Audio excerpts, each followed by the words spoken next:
social networks need to become more discriminating on a variety of levels. First thing, I think social networks need to introduce usage meters.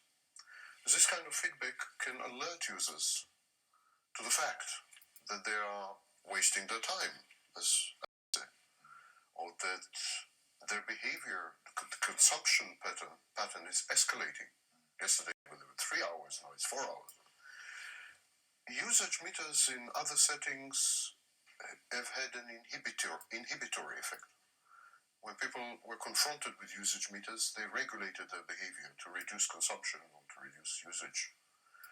So this will be the first very important step. The next step is social media should use should use clocks that block access after a certain period of time. So if you've used this platform for 2 hours, you can use it no longer today. You get another 2 hours tomorrow. Rationing, a form of rationing.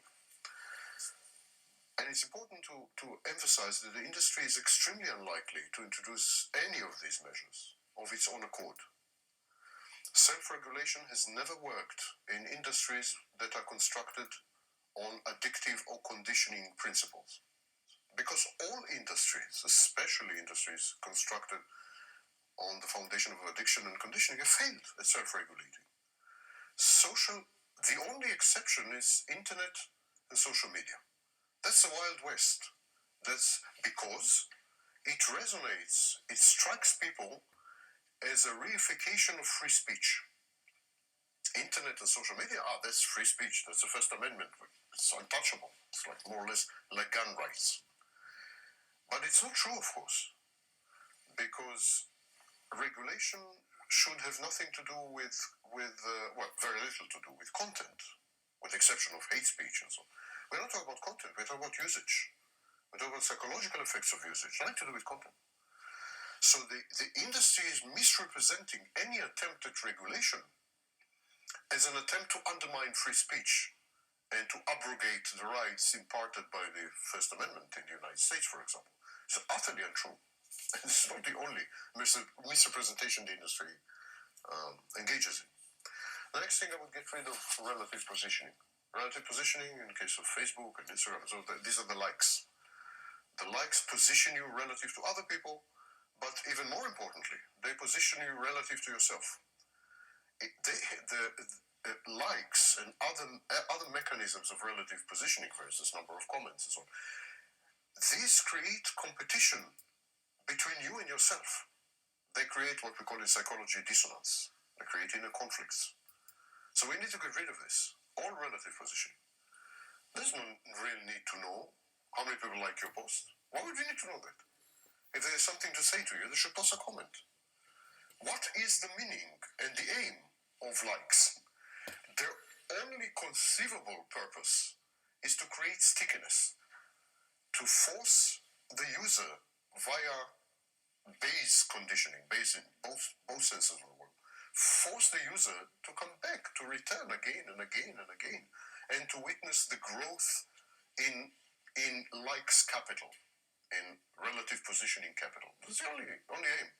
There must be a real life correlate to get rid of the elements of virtuality, elements of fakeness, elements of, I would say, alternative universe.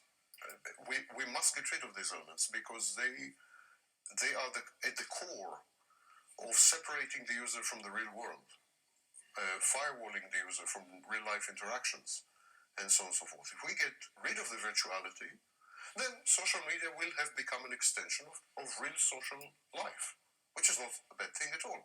They would become kind of glorified calendar where you coordinate meetings and talk a bit and so on and so forth.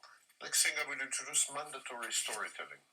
In other words, even if you make a post or a series of posts which could be deemed meaningless, for example, I'm drinking coffee or I'm baking an omelette, the algorithm can be constructed in such a way that the post and all subsequent actions connected to the post, for example, comments or whatever, can be converted into a story, a narrative.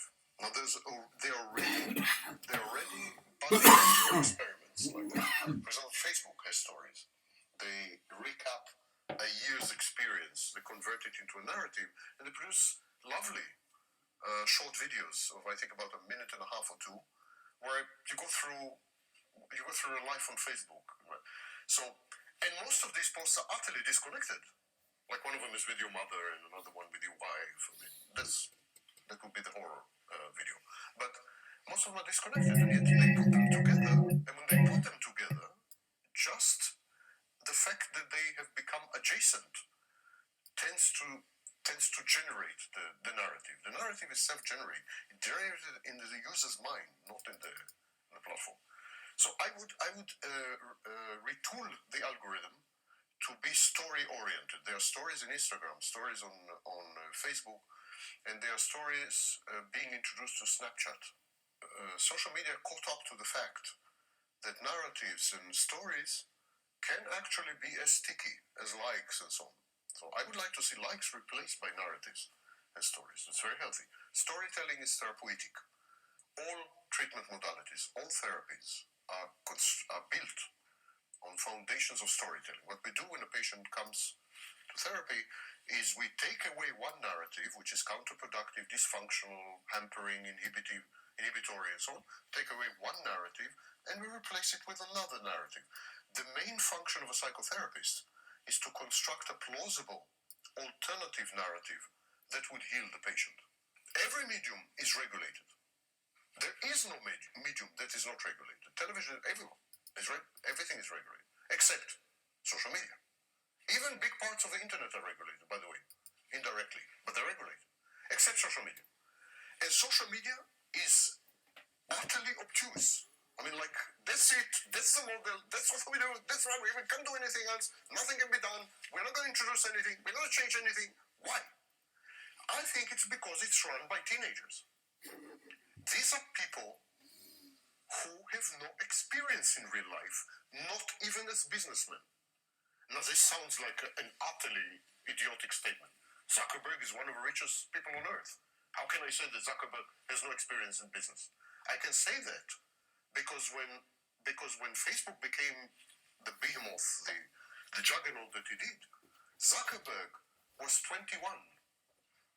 He was a student in a dormitory. He had no experience in business. These are serendipitous, accidental creations. All of them.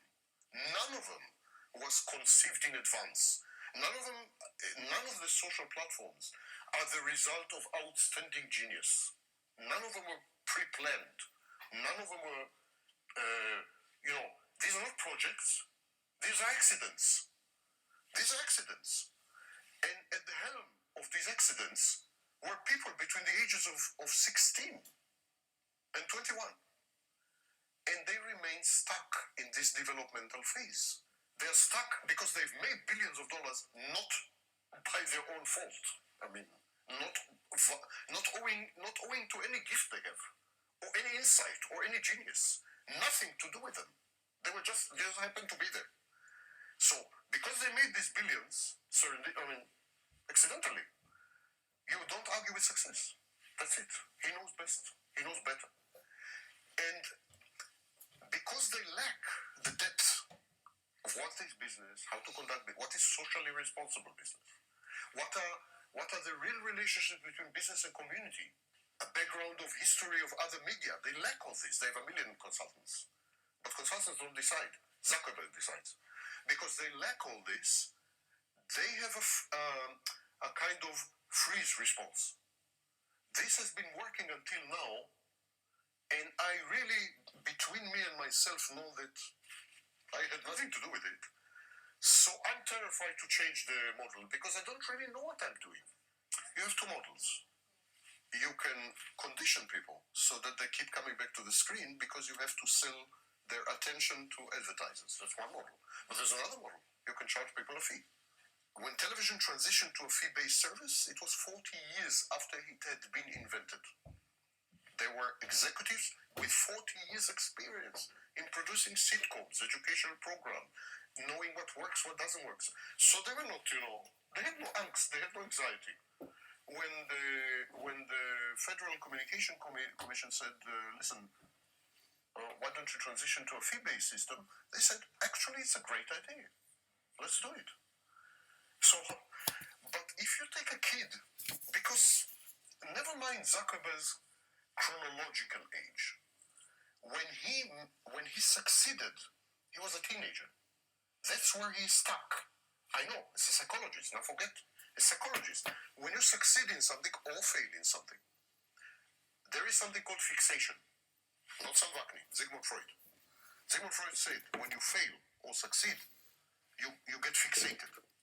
So he's fixated there. And because he succeeded so soon, so massively, the fixation is total. Like he says, I made so much money, what do you have to tell me? I made 10 billion. I make in 1 hour what you make your entire professional life, and you will give me advice? And then you come to him and say, listen, why don't you change the engine? Fuck, anything about the engine. Well, I don't want to touch this. It's working. I'm making $10 billion a year. What are you, crazy? I'm not going to touch this. And he would be combative. He would be like, he's fighting for his life. He perceives it as he's fighting for his life. Never mind that the history of all media, print, electronic, shows that if you transition to a fee system, you make more money. All. It cannot be the single exception. Cannot be. New York Times, cable TV, Encyclopedia Britannica, anywhere you go, any type of medium, they will make much more money with fee. This is the first medium invented by people who are communication averse. Newspapers were invented by people who wanted to communicate, journalists. Television was invented by people who wanted to communicate. It was immediately put in use. Everything was in our media were invented in order to communicate. Even internet. Internet was invented in DARPA to communicate among universities. All media in the world were all Gutenberg Bible. All media were invented to communicate, to say something to someone. The only pieces of media which were invented by people who hate to communicate, absolutely abhor real communication and real life interactions, were social media. These are coders, they're loners, they are schizoid, they're hermits, they are teenagers, dysfunctional teenagers with no peer groups, no friends, no. This is not speculation, this is a profile. There's a book about this is a book. So these people hate real life interactions. They hate to meet people. They hate to go to they never have a pint in a pub. And they invented this. It's the first medium that is anti-medium against communication. We can't ignore this. We can't ignore this because whatever you say about what has changed with these people is their age and their wealth, but not their psychology. And I think Ricky Gervais summed this up very well when he said, if people just want to be famous for the sake of being famous, what should you do? Kill someone. If you just want to be known, there you go. It's the fastest way of getting it done. Kill someone. Now you're famous. Now you're known in a way that is very, very quick. It's a very low-calorie way of getting the job done. You will be known if you do that. And what he meant with this ironic comment is, why are we looking for a fame that is pornographic? Not in the sense of sexual pornography, but in the sense of just being there gratuitously for its own sake. How can we not say that that's pure narcissism? What's the point? There is no point. The point is there's no point. What are you famous for? For being famous? Wait a second. You're sending me into regretting it. You're famous for being famous for being famous. Is that not what we have? You know, our major celebrities who have spoken about the most online and in mainstream media, most of them are famous for being famous. They're not. It's no longer about their music. It's about their art. It's about the films they make, the stories they tell. They have that opportunity, and they choose to just piss it away frivolously on spectacle. It's all moved towards spectacle and nothing else. So microfame probably embodies a purely narcissistic drive to be seen for no good fucking reason whatsoever, on the basis not of offering value, but of offering a fresh spectacle. And you can see that progress. You can see in the definitely since 2010, how all forms of fame have given up any sense of trying to offer value and just going for cheap, fake, just reaction-seeking communication. This is one of the things that bothers me with social media.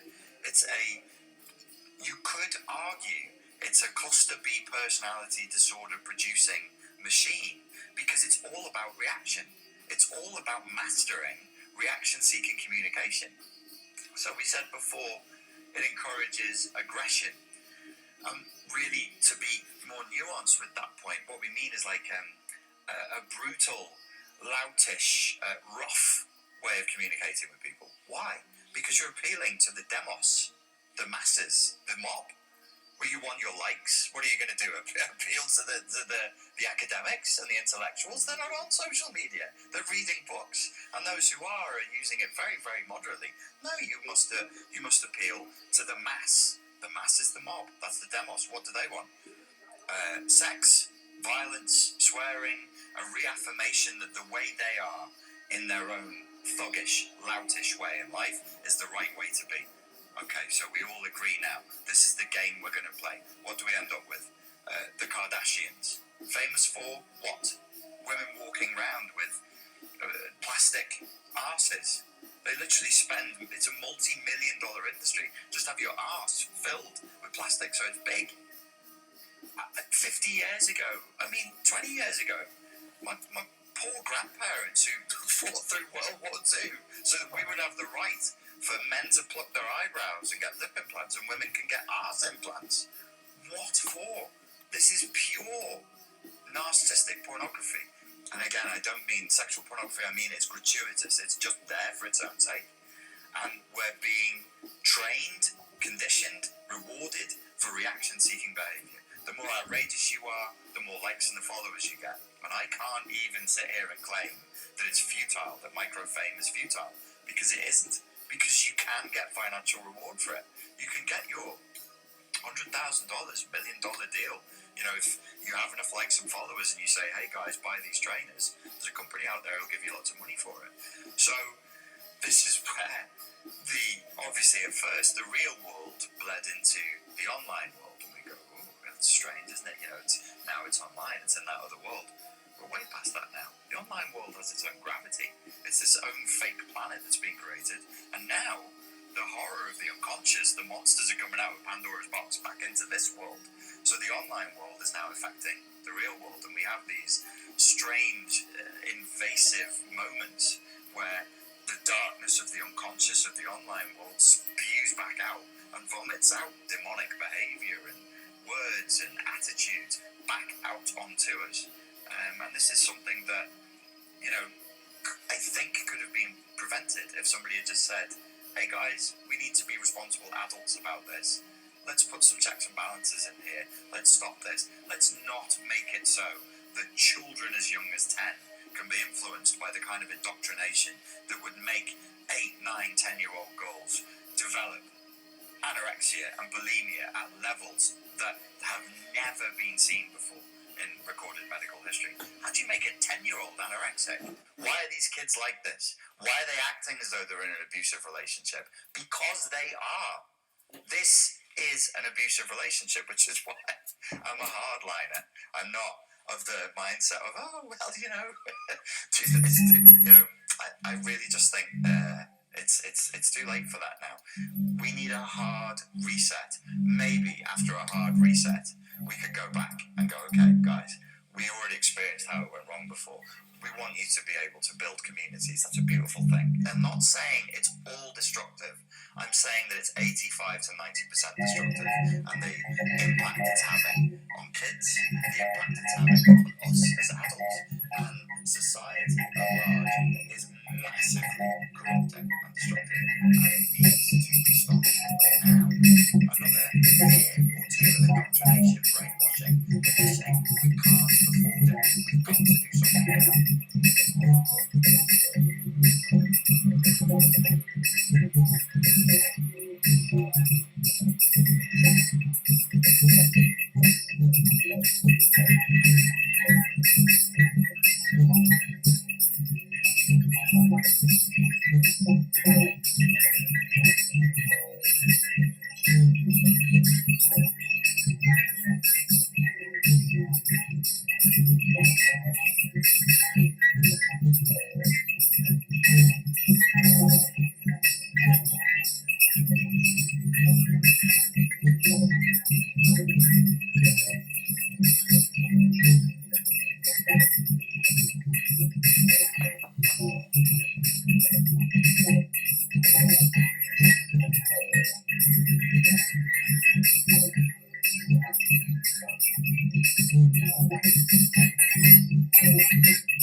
Have I tried any of the Cthulhu RPGs? Asked Taylor Matson. Yes, I've played Call of Cthulhu. I DM'd pretty much a whole campaign of the Mass of Nyarlathotep, which is, in my opinion, the greatest RPG campaign ever written. I've only gotten to play Call of Cthulhu on like 2 occasions, and it kind of just failed miserably. So I guess I'm a better DM for Call of Cthulhu than a player. I would like to try at some point a kind of a Cthulhu. I would like to try Cthulhu in modern day because I think that would be pretty interesting. And Cthulhu in sort of a futuristic cyberpunk thing, I think would be pretty awesome. We actually are going up against entities with some futuristic technology and trying to blow them up as much as possible.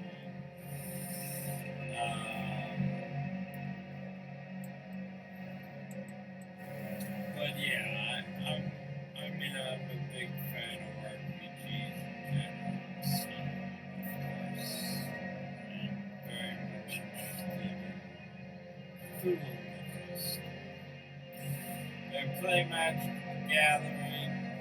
Aces Bros. I do not. I've played it a couple times on the PC. I've run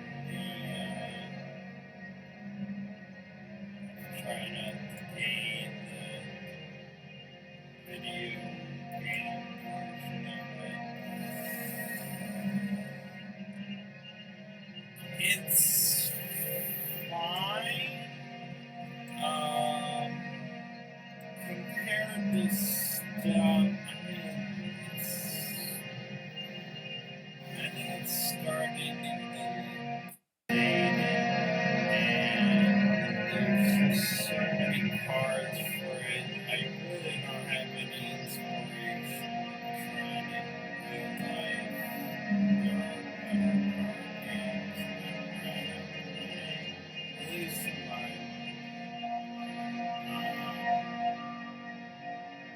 but I know it has boring card game. Yes. I remember a Lovecraft got inspiration from names he used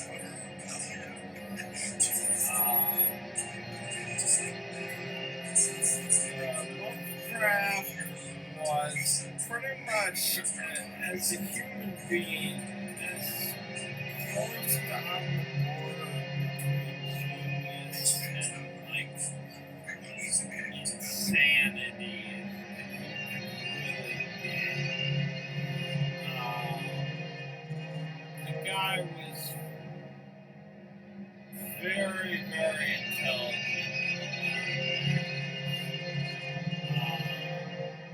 So I know that he studied. I know that he had a pretty solid knowledge of Greek and Latin. So I think some inspiration came from that. I know that he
I recommend the case of Charles Dexter Water through the gate of the silver key and introduced to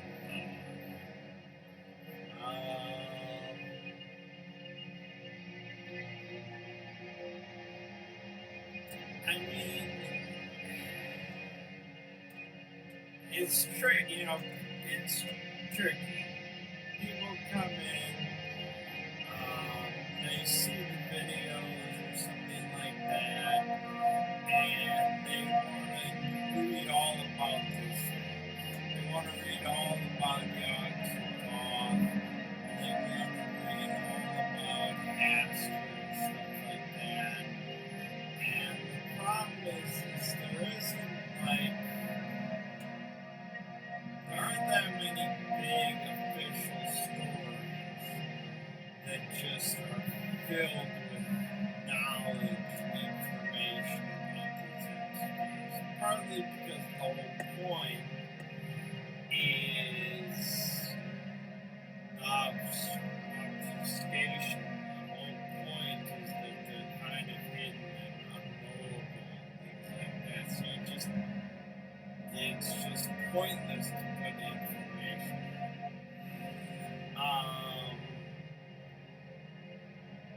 And you know, partly because there aren't that many well-known Cthulhu Mythos writers, and so maybe there is stuff out there where it's like, hey, check this out, but I don't really know about it. So those two stories, I mean, they're fine if you want just a piece of Yog-Sothoth, but don't expect whole stories involving them and things like that. At least well, I do a video on Yuggoth. Again, like I would probably touch Yuggoth in like an Arkham video and the Library of Salino and the Plateau of Lang and other kind of locations. I probably should have done that. Maybe down the line when I'm feeling on a whim. For those that don't know, Yuggoth is Lovecraft rumored it to be Pluto, because Pluto is kind of a recently discovered planet. Personally, I don't think that.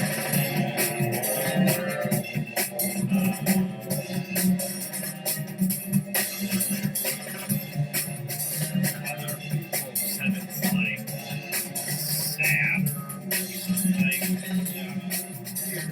It's some sort of planet in our solar system. It could be like Planet X or something like that.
like I said, I was brought into the mythos because of Cthulhu being kind of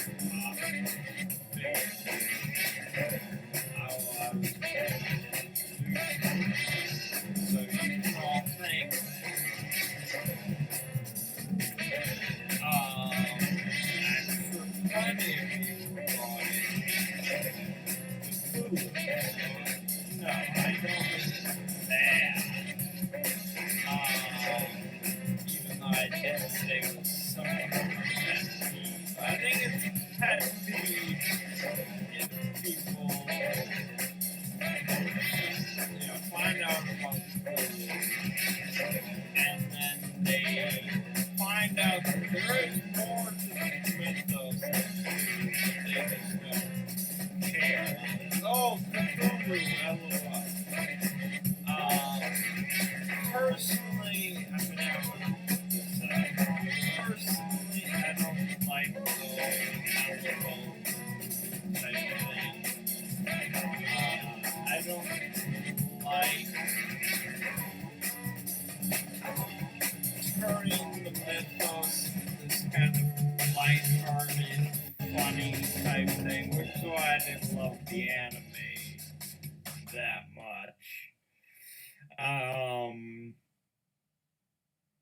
I'm a big fan of horror.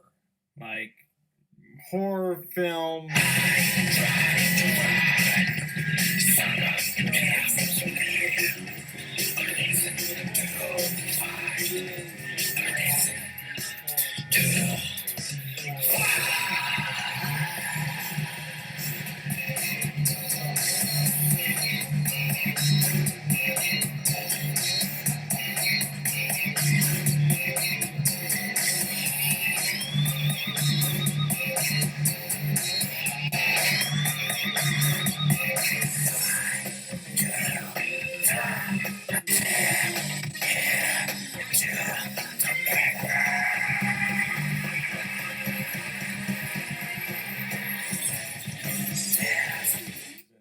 Does have. Oh, it's accidentally Sonic Cat with Heavy Gate demo.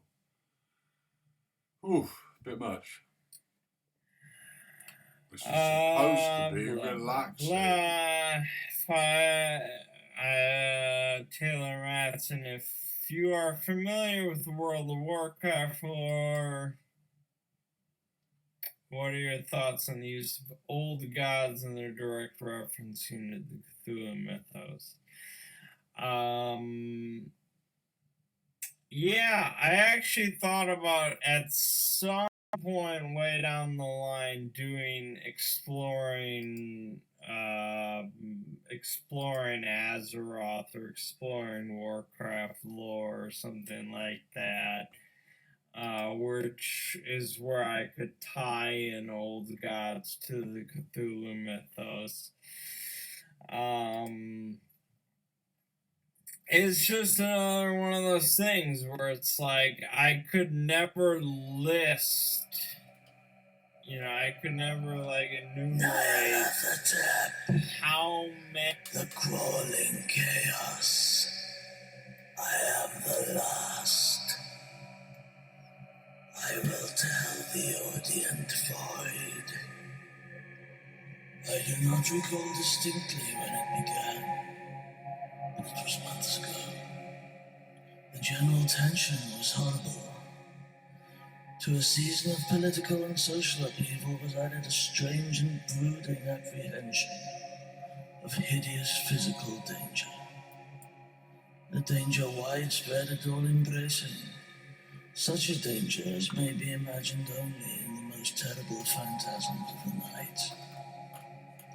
I recall that the people went about with pale and worried faces, and whispered warnings and prophecies, which no one dared consciously repeat or acknowledge to himself that he had heard. A sense of monstrous guilt was upon the land, and out of the abysses between the stars swept chill currents that made men shiver in dark and lonely places. There was a demoniac alteration in the sequence of the seasons.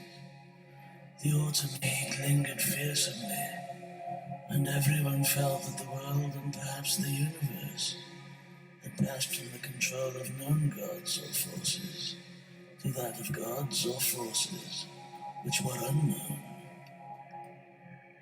And it was then that Nyarlathotep came out of Egypt.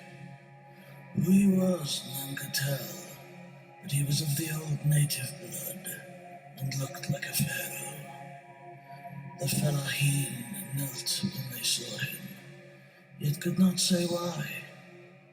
He said he had risen up out of the blackness of 27 centuries, and that he had heard messages from places not on this planet. Into the lands of civilization came Nyarlathotep, swarthy, slender, and sinister, always buying strange instruments of glass and metal, and combining them into instruments yet stranger. He spoke much of the sciences, of electricity and psychology, and gave exhibitions of power which sent his spectators away speechless, yet which swelled his fame to exceeding magnitude. Men advised one another to see Nyarlathotep, and shuddered. And where Nyarlathotep went, rest vanished, for the small hours were rent with the screams of nightmare. Never before had the screams of nightmare been such a public problem. Now, the wise men almost wished they could forbid sleep in the small hours, that the shrieks of cities might less horribly disturb the pale, pitying as it glimmered on green waters, gliding under bridges, and old steeples crumbling against the sickly sky. I remember when Nyarlathotep came to my city, the great, the old, the terrible city of unnumbered crimes.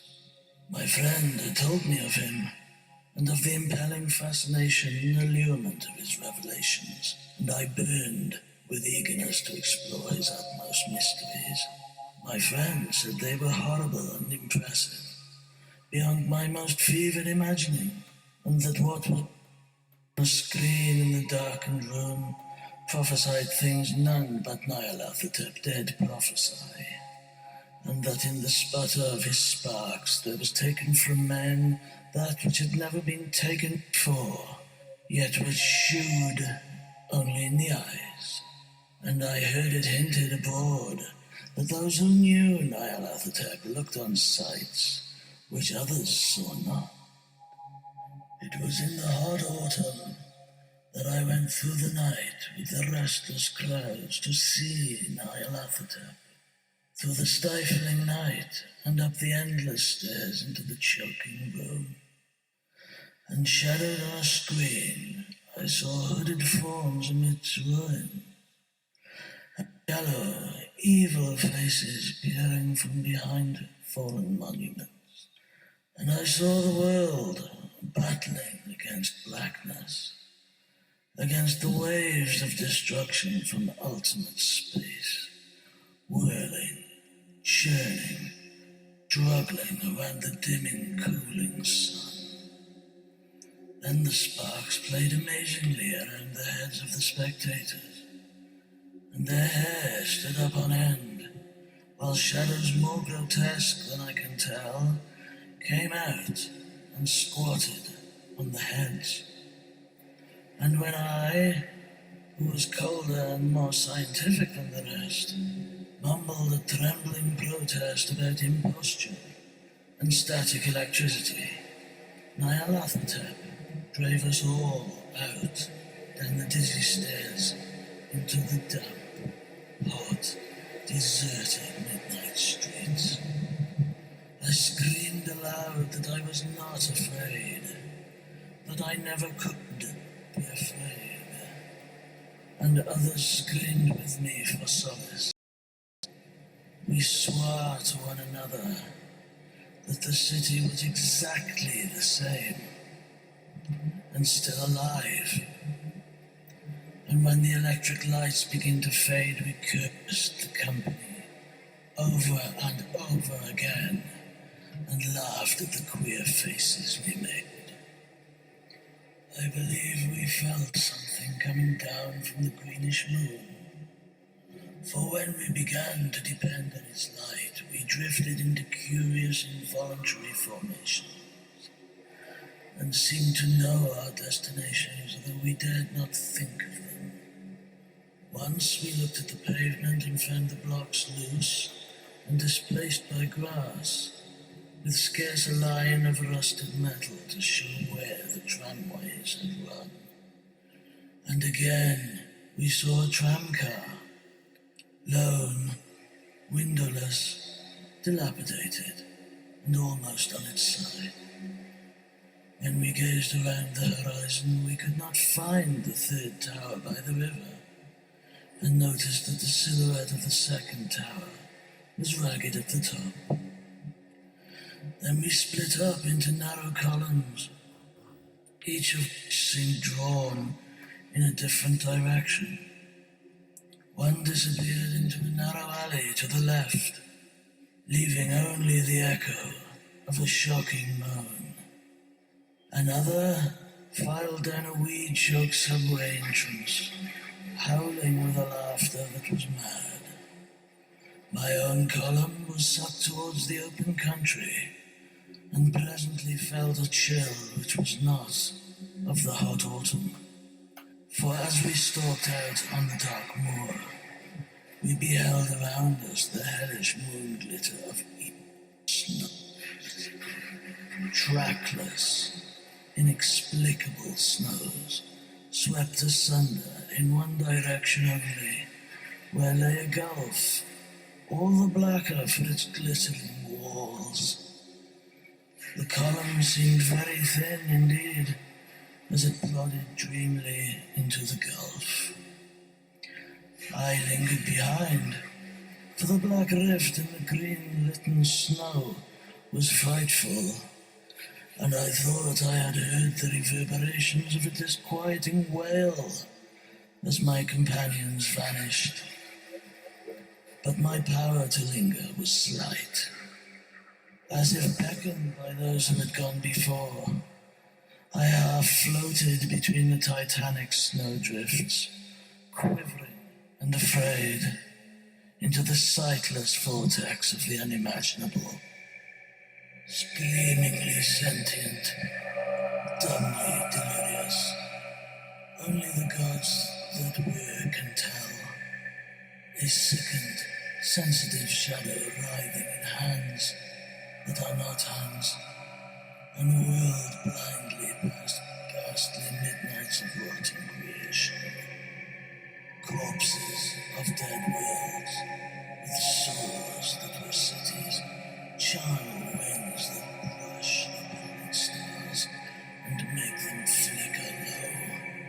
Beyond the worlds, vague ghosts of monstrous things, half-seen columns of unsanctified temples that rest on nameless rocks beneath space and reach up to dizzy vacua above the spheres of light and darkness. And through this revolting graveyard of the universe, the muffled, maddening beating of drums and thin, monotonous whine of blasphemous flutes from inconceivable unlighted chambers beyond time, the detestable pipe and pipe whereunto dance slowly, awkwardly, and absurdly the gigantic, tenebrous ultimate gods, the blind, voiceless, mindless gargoyles, whose soul is Nyarlathotep.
watch Youngest in like an Arkham video and the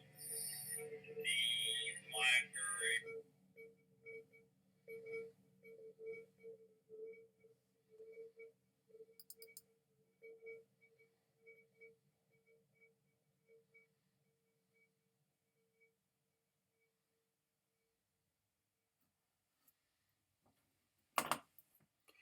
That was Nyarlathotep Sleeno and the Plateau of by H.P. Lovecraft. Read by Peter Kenvin. Produced by Elixircore. Music by Shackle Dweller. Very creepy. Hope you enjoyed. Have a moment's silence before listening to some of my jams, man.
Watching the last breath of the sun,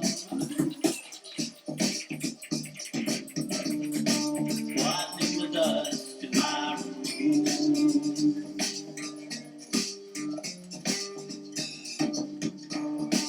taking it slow, I step out onto the cold part. There's a lot of commotion, a lot of commotion.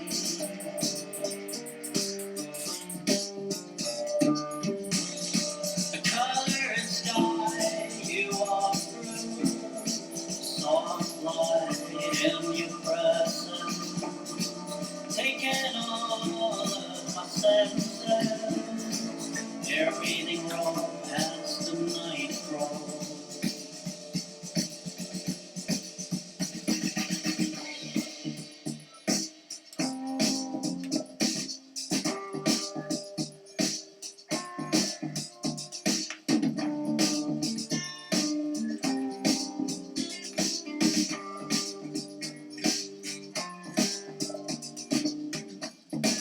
graced by a slow blur of my eyes. The boulevard fades low in the evening light. Taking hold, I'm succumbing to this my sensation. The city melting into saturation. I'm riding on a soul shaker and a soul breaker, sweeping me into the motion, into the motion.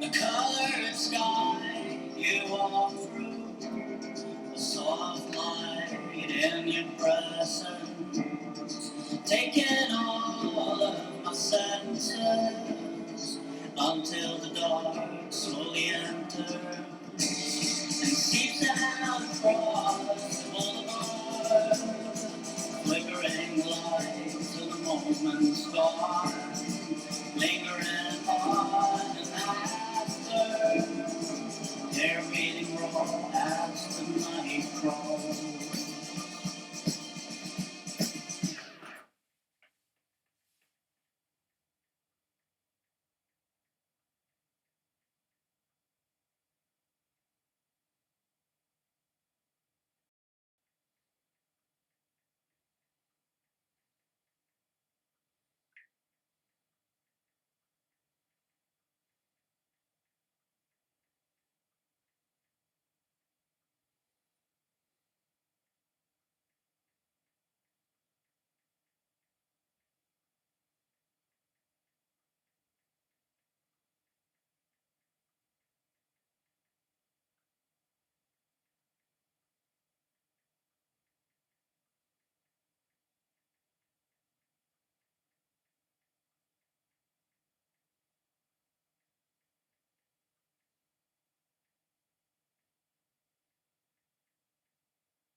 Okay, I've got a treat for you now. I'll get my vinyl out.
This track is by a band called Hen Ogledd. They're from North Wales and Newcastle area, or around Leeds and Sheffield. that sort of way. And the first track is a Welsh language track called Dyma Fi Robot. Dyma Fi Robot. Coming up. I'll play the whole first side of the album. The album's called Module.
Recovering from narcissism for robots.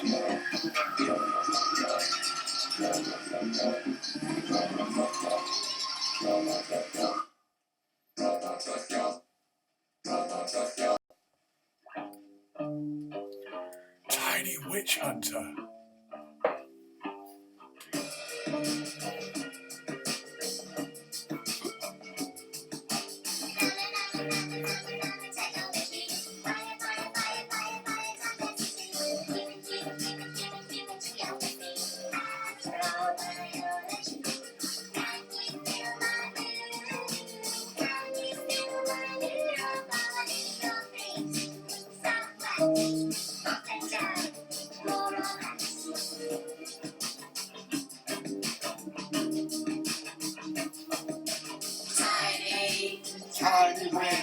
Tiny witch hunter. Tiny witch hunter. Oh,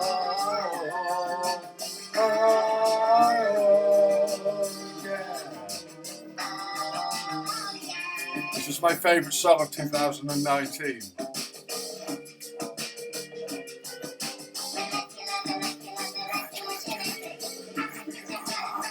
Numerology.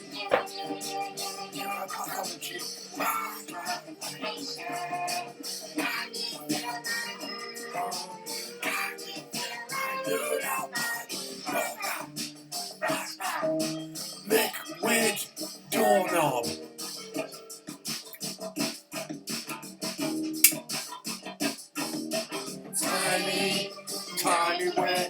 Tiny witch hunter.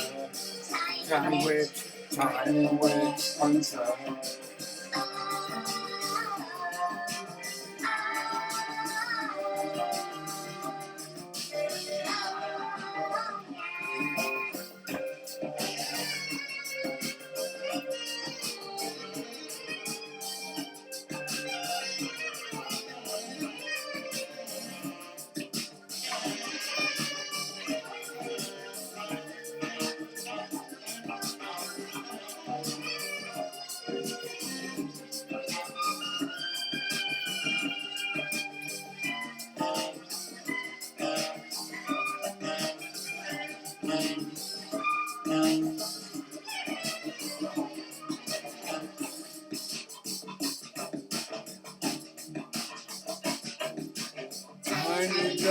Tiny witch hunter.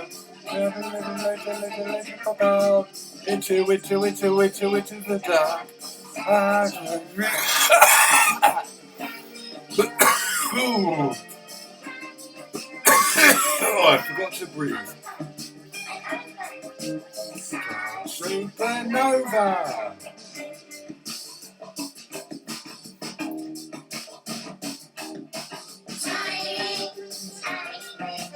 Tiny witch hunter.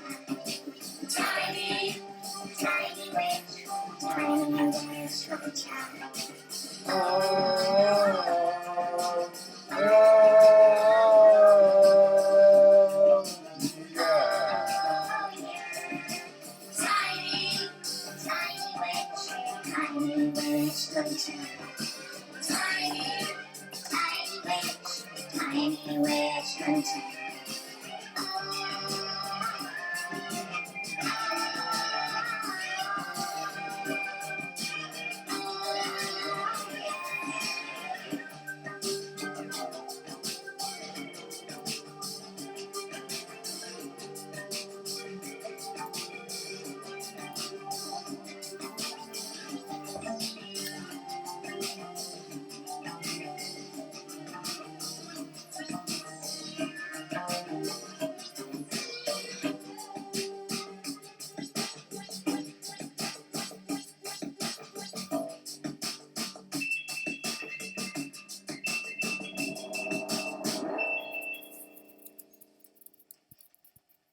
That was nice. This is from the album Mogic by Hen Ogoliv.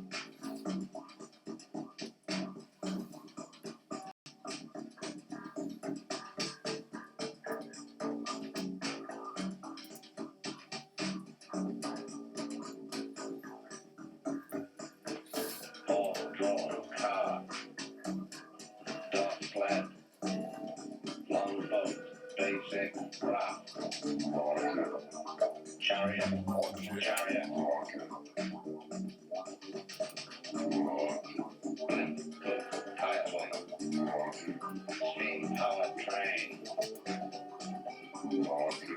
penny farthing motorbike, expensive yacht, landbird, tug, tandem bike, magic rug. We rise too quickly at times, a literary vandal.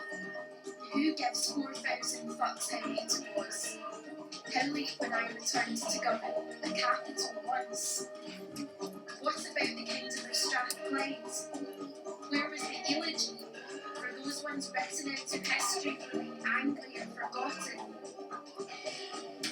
I go into the parish church to look at the sarcophagus. Caravan,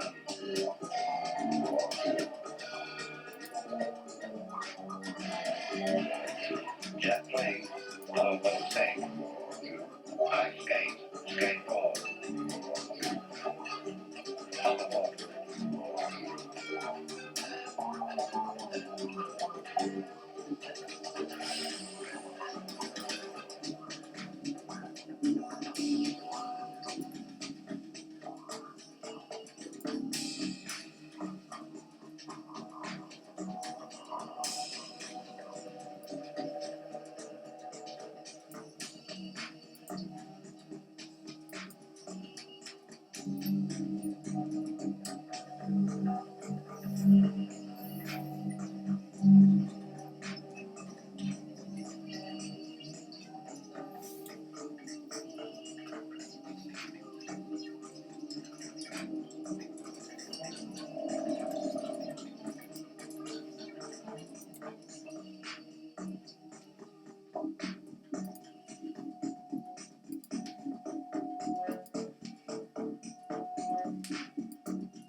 Submarine, cars, balloon,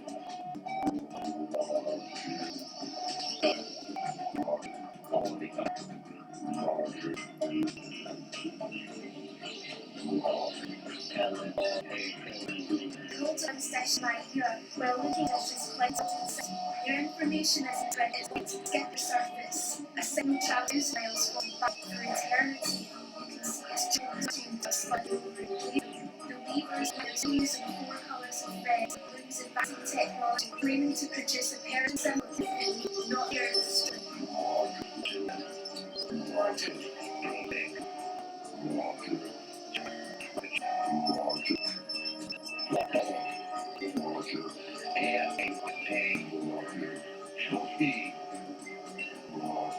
medic shop.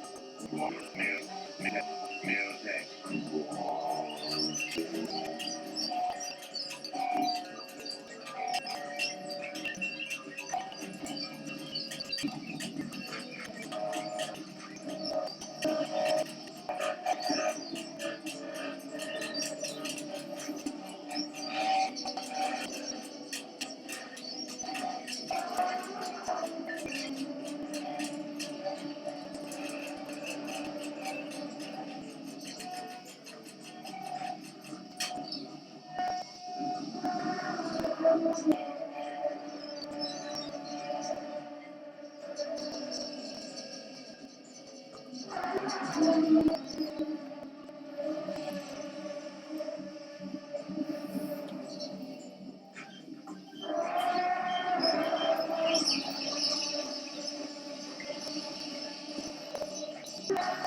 Asking me for the mercy of God. Ancient, I'm crying. Acting back from the way of the dawn.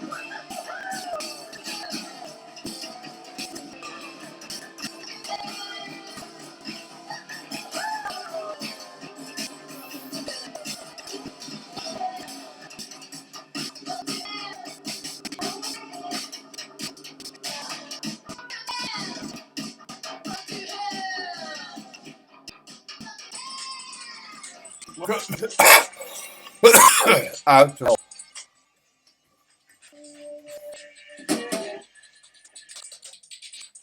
Okay, listen to this. Nothing is playing right now.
Ooh, thank goodness for that.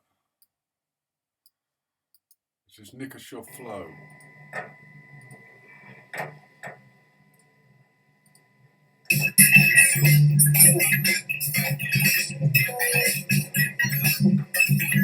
No, stop it.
I finally found that makes that noise. Jesus, that took a while. We'll have something peaceful coming up.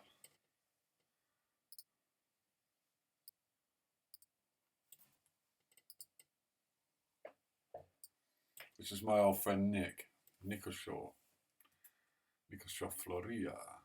And he's going to play a song called Pray. Oh, no, he's not. Okay, Google. Play Transmit Statim. Playing a Lionel Hampton etude on YouTube Music. Okay, Google, stop. It's not what I said. I'll spell it for you. Okay, Google.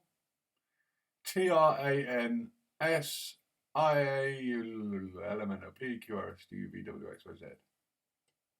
Sorry, I'm not sure how to help. Okay, Google.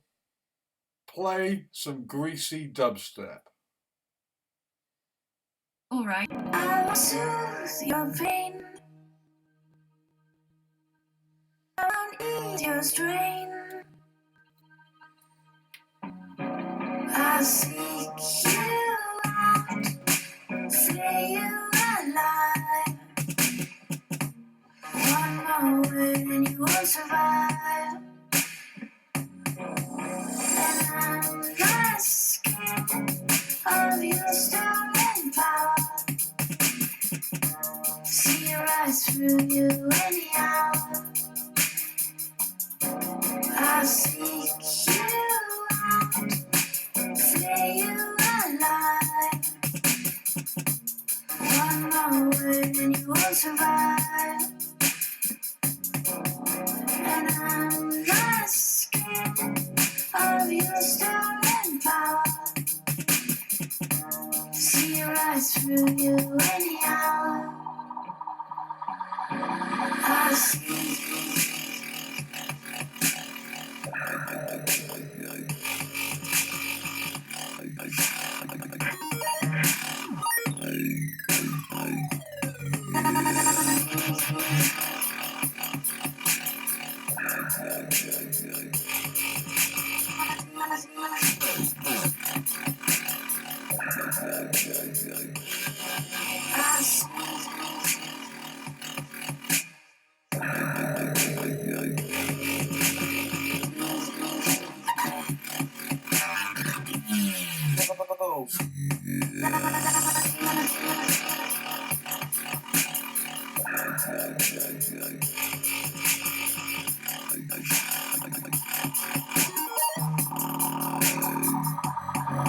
I seek you out, slay you alive.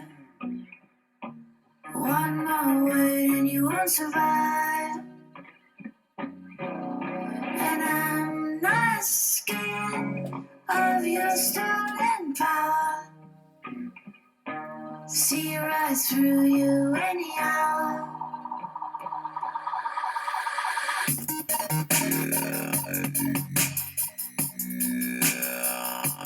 Peace.